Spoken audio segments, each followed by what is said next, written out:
Satu, dua, tiga. Assalamualaikum warahmatullahi wabarakatuh.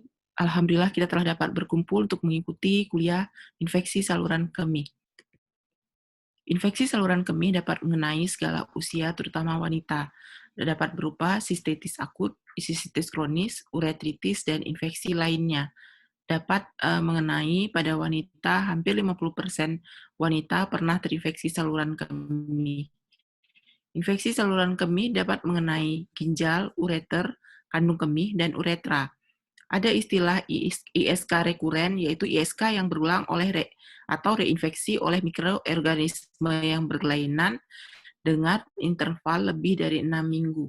Sedangkan ISK relapse merupakan infeksi saluran kemih yang terjadi akibat mikroorganisme yang sama karena terapi yang tidak adekuat.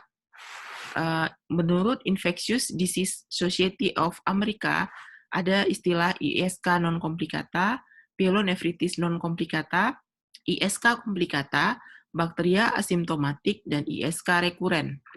Kemudian untuk penyebab dari infeksi saluran kemih umumnya adalah E. coli.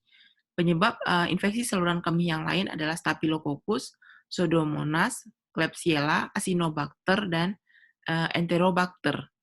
Kemudian ini patofisiologi terjadi infeksi saluran kemih di mana kontaminasi periuretra yang diperberat oleh adanya obstruksi menyebabkan terjadinya perlekatan dan kolonisasi bakteri pada uroepitelium. Hal ini menyebabkan bakteri urea asimptomatik. Kemudian bakteri tadi dapat berpindah ke fisika urinaria akan menyebabkan ISK yang non komplikata. Migrasi bakteri lebih lanjut ke ginjal akan menyebabkan pyelonefritis non komplikata. ISK komplikata timbul karena ada kelainan struktur atau kelainan fungsional. Kemudian faktor risiko terjadinya ISK seperti riwayat ISK sebelumnya, postmenopause, hubungan seksual, keputihan, diabetes, adanya obstruksi, penggunaan kateter, kemudian konstipasi, penyakit ginjal, kehamilan, kemudian adanya anomali struktur saluran kemih, di mana dapatkan keluhan anyang-anyangan, nyeri tekan suprapubrik, sering berkemih, kemudian rasa panas saat berkemih, kemudian kencing yang berdarah, kemudian adanya demam, atau disertai dengan keluhan mual dan muntah.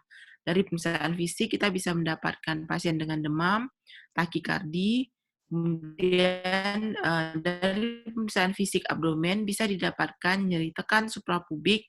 Pada pyelonefritis akut bisa didapatkan nyeri ketok pada sudut costovertebrae. Pada pemeriksaan colok dubur bisa didapatkan nyeri tekan dan pembesaran dari kelenjar prostat. Kemudian Vaskes tingkat lanjut, pemeriksaan yang dilakukan dapat berupa kultur urin, yang ini merupakan gold standar dari dalam diagnosis infeksi saluran kemih. Pemeriksaan penunjang lainnya yang diperlukan adalah USG dan BNO. Kemudian ini perbedaan presentasi klinis dari berbagai kondisi, yaitu pada bakteri urea tidak didapatkan keluhan, pada ISK rekuren terjadi infeksi yang berulang, kemudian ISK non komplikata ini terjadi disuria, urgensi, frekuensi, nyeri tekan suprapubik. Pada pyelonefritis akut, keluhan yang sama tetapi nyeri yang timbul adalah nyeri di pinggang. Sedangkan pada kondisi komplikata, keluhannya sama, tapi disertai adanya kelainan dari struktur dan fungsi saluran kemih, terutama wanita hamil. Berdasarkan pemeriksaan urin, di mana didapatkan bakteri dalam hasil kultur urin. Ini untuk diagnosis banding dari infeksi saluran kemih. Kemudian untuk tata laksana, idealnya dilakukan tata laksana secara komprehensif.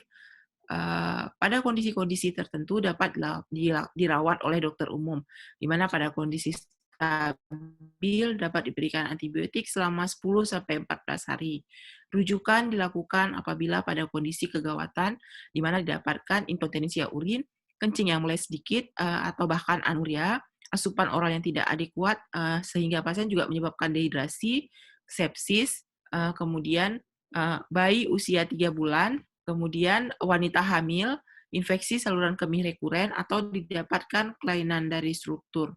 Apabila setelah diobati tidak adekuat, maka dapat dan keluhan tidak membaik, juga dapat dilakukan rujukan.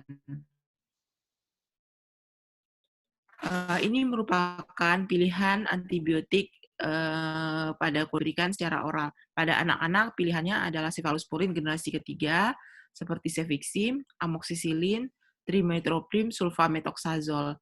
Pada dewasa dapat diberikan golongan quinolone, diantaranya ciprofloxacin ataupun levofloxacin selama 7 sampai dengan 10 hari. Kemudian yang paling penting adalah edukasi terkait dengan personal hygiene, kemudian mengenali adanya komplikasi dan faktor risiko dari penyakit tersebut. Kemudian monitoring, keluhan akan membaik 2 sampai dengan 4 minggu pada infeksi saluran perbaikan dibandingkan pada kondisi pyelonefritis akut. Komplikasi yang dapat timbul adalah gagal ginjal, sepsis, infeksi saluran kemih rekuren, obstruksi, prostatitis, dan abses. Prognosis tergantung adanya komplikasi atau tidak. Kemudian ini untuk pencegahan, yang paling penting adalah edukasi terkait pasien. Materi edukasi dapat berupa cukup konsumsi air putih, kemudian tidak menahan berkemih, ini personal hygiene, dan menggantikan kateter secara teratur. Kemudian edukasi yang lain adalah kepatuhan minum obat dan mengenali tanda-tanda komplikasi yang timbul. Demikianlah kuliah terkait dengan infeksi saluran kemih. Semoga bermanfaat buat kita semua. Wassalamualaikum warahmatullahi wabarakatuh.